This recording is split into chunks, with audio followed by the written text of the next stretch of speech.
Hi guys! Ayan. Kamusta kayo lahat? It's Sunday once again and I have my recipe here. As you can see, pulang-pula, katulad ng puso ko. Charot. Namumukadkad. Pulang-pula guys. Malasang-malasa. Ayan. Nakikita nyo, may buto-buto pa. But, sounds like meron siyang pa-block something. Ayan. So, recipe ko to guys. Sa chili sauce. Ayan. Kasi di nga diba, siyempre, tindera tayo ng siomai. So, dapat meron tayong chili sauce. Hindi ko masyadong dinurog yung sili. Sinadya ko talaga na. Kasi, meron kasi guys, customer na kumakain ng sili.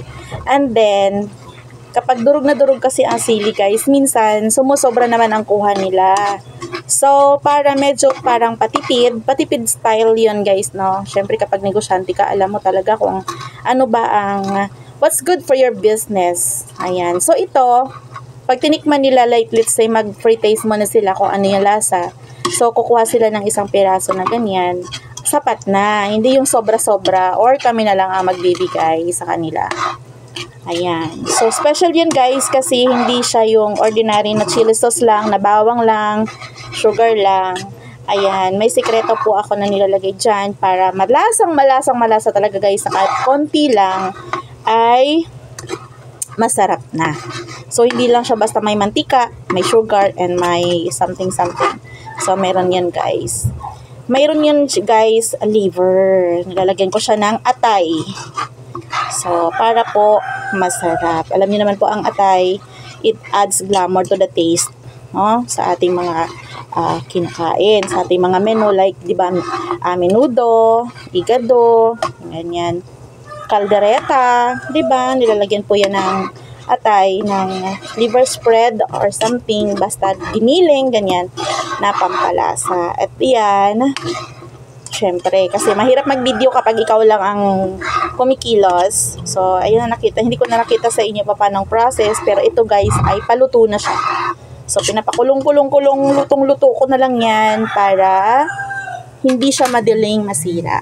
Na kahit hindi siya i-ref, carry lang for a week. Charot!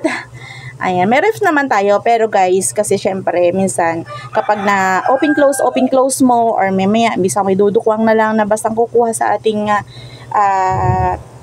mga ganyang sauce, mabilis na sisira, no? So, kailangan maging maayos ang pagkaluto.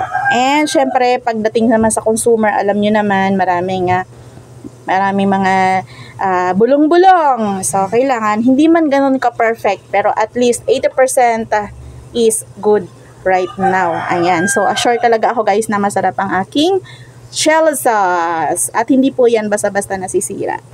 Subok na. So, ganon. So, this is my Inday's recipe of chili sauce. Ayan. So, luto na yan siya guys. Papatay na natin and then lalagyan na natin sa isang container.